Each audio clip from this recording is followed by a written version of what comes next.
안녕하십니까. 금강산 철거 문제에 대해 북한이 거부했어도 통일부는 제2차 통지문을 보냈다고 합니다. 그래서 오늘은 통일부 장관은 꿈을 깨시라 하는 제목으로 말씀드리겠습니다. 정부는 금강산 내 남측 시설 철거를 요구하는 북한에 대해 실무 접촉을 통한 문제 해결을 촉구하는 제2차 대북 통지문을 다시 발송했다고 합니다. 통일부는 남북 공동 연락사무소를 통해서 북측의 조선아시아태평양 평화위원회 앞으로 당국과 사업자 등이 포함된 공동 점검단을 구성해 방북하겠다고 통지했다고 6일 밝혔습니다.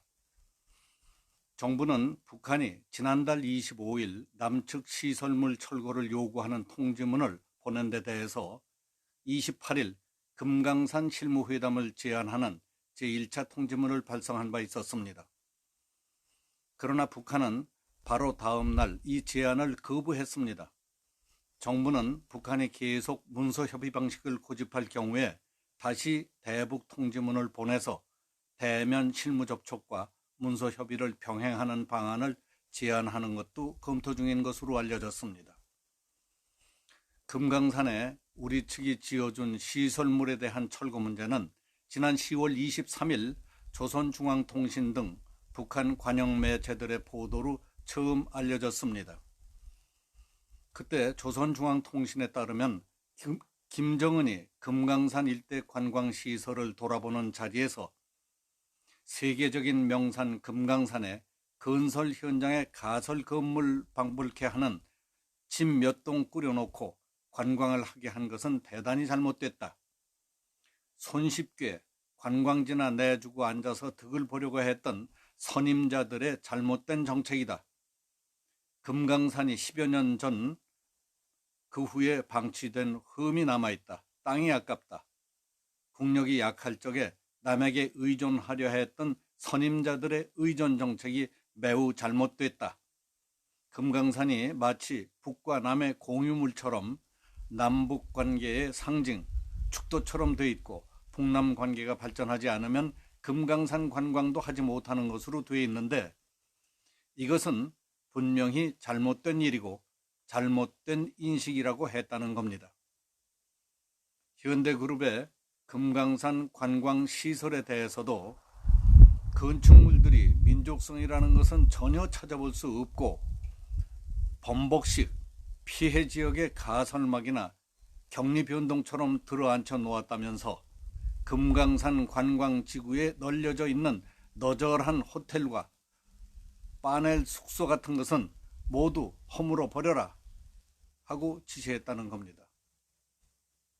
세계적인 관광지로 훌륭히 꾸려진 금강산에 남녘 동포들이 오겠다면 언제든지 환영할 것이지만은 우리의 명산인 금강산에 대한 관광 사업을 남측을 내세워 하는 일은 바람직하지 않다는 데 대해 우리 사람들이 공통된 인식을 가지는 것이 중요하다면서 남북 협력 사업 추진을 않겠다는 입장을 강조했다고 보도했습니다.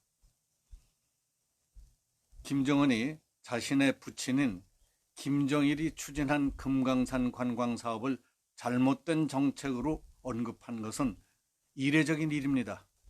이것은 작년 9월 평양 남북정상회담에서 개성공단과 금강산 관광 사업의 우선 정상화에 합의했지만은 1년이 넘도록 아무런 진전이 없는 데 대해 대남 압박으로 썼을 가능성이 있다고 볼 수 있습니다. 김정은은 올해 신년사에서도 아무런 전제 조건이나 대가 없이 개성공업지구와 금강산 관광을 재개할 용의가 있다고 했습니다. 그러나 남북협력사업 추진이 미국 주도의 틀에 묶이고 2차 하노이 북미 정상회담 결렬로 진전이 불가능해지자 남한에 대한 강경 조치를 취한 것으로 해석됩니다. 북한은 금강산 관광지구에서 남쪽의 시설들을 드러내고 새로 건설하겠다는 입장을 밝힌 지 이틀 만인 10월 25일 개성 남북연락사무소를 통해서 금강산 관광시설 철거 문제를 논의하자는 통지문을 보내왔습니다. 북한으로서는 매우 절박한 입장에서 우리 측의 구조를 갈망하면서 180도 다른 표현 방법으로 압박 수위를 높인 것일 가능성이 있습니다. 이 북한 측의 움직임에 대해 김현철 통일부 장관은 금강산과 개성공단의 개별 관광을 긍정적으로 검토할 수 있겠느냐는 여당 의원 질문에 대해서 가장 중요한 것은 신변 안전 문제라며 남북 간의 합의가 이루어지면 구체적인 실행 방안을 찾을 수 있을 것이라고 대답했습니다. 또 금강산 시설 철거 관련 통지문의 진위에 대해서 현대아산 등 사업자와 면밀하게 협의를 계속하고 있지만은 금강산 문제 해결을 위해서는 북한과 대면 협의가 필요하다고 말했습니다. 북한의 도발이 계속되는 상황에서 평화 경제를 예산안에 넣는 것이 적절하냐는 문제에 대해서는 평화를 증진시키면서 경제적인 기회를 늘리고 평화와 경제가 긍정적으로 순환해야 한다면서 지금과 같은 긴장 상황 속에서도 중장기적으로는 평화 경제의 필요성이 있다고 강조했습니다. 대통령과 통일부, 여당은 어떤 대응 방안을 갖고 있는지 알 수 없지만은 김정은의 발언과 북한의 태도로 볼 때 금강산 관광 사업은 대외 의존적인 요소를 100% 빼버리고 자기들 독자적으로 해나겠다. 그러니까 남쪽에서 지은 건물은 다 헐어버리고 자기들 멋대로 취향대로 설계, 건설, 운영하고 그 관광 수입은 물론 100% 독점하겠다.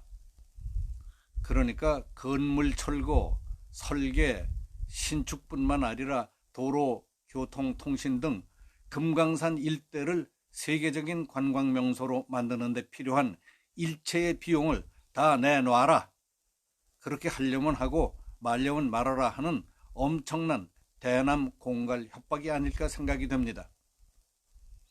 하늘보다 더 끔찍한 애비 김정일이 한 일까지 감히 남에게 의존한 잘못된 의존 정책이었다느니, 너절한 가설물 같은 것이나 몇 동 지었다느니, 관광지를 내주고 돈이나 몇 푼 받아먹을 생각이나 했다느니, 그런 정도로 얘기한다는 것은 그가 마음속으로 다지고 있는 결기가 얼마나 지독한 것인지 알아야 하는 것 아닐까 하는 생각이 듭니다. 김정은이 말하는 투로 볼 때 아마 몇백조는 간단히 들어갈 것 같습니다. 김현철 장관은 그 돈을 끌어댈 때가 있습니까? 허황된 꿈을 깨십시오. 김 장관식으로 접근하는 것은 저들에게 콧방귀감도 안 될 것이라는 것부터 알아야 됩니다. 거기다 대고 통일부 장관이 문제 해결을 위한 제2차 통지문을 보내고 대면 협의를 하자고요. 평화 경제를 예산에 넣어서 평화와 경제를 긍정적으로 순환시켜야 한다고요. 꿈들 깨시고 그냥 가만히 내버려 두는 게 좋을 겁니다. 이런 때에 한 건 해보겠다고 서둘지들 마세요. 지금 그럴 때가 아니라고 봅니다. 여기서 마치겠습니다. 감사합니다.